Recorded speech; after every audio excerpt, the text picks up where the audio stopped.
Namaskar, I am Pallavi and I welcome you to the Bread of Life. Let us look to the Holy Bible, Deuteronomy chapter 18, verses 15 to 22. The main idea of the day is true and false prophets. The Lord your God will raise up for you a prophet like me from among you, from your brothers. It is to him you shall listen. Just as you desired of the Lord your God at Horeb on the day of the assembly, when you said, Let me not hear again the voice of the Lord my God, or see this great fire any more, lest I die. And the Lord said to me, They are right in what they have spoken.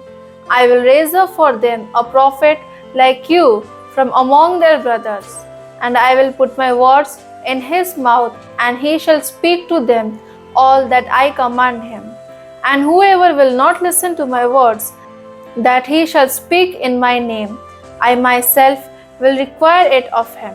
But the prophet who presumes to speak a word in my name, that I have not commanded him to speak, or who speaks in the name of other gods, that same prophet shall die. And if you say in your heart, How may we know the word that the Lord has not spoken?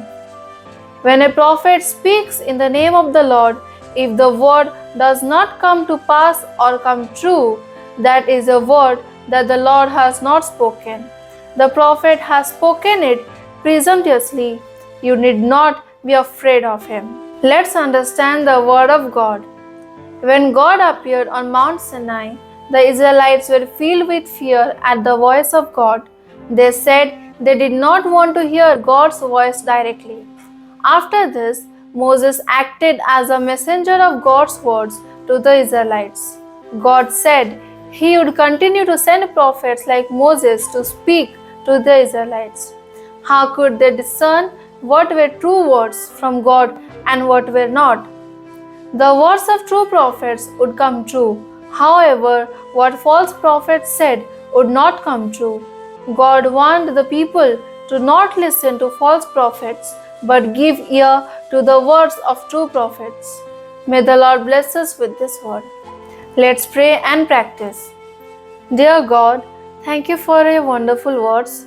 God, please help us not to listen to false prophets, but to pay attention to the words of the true prophets. In Jesus' name I pray. Amen.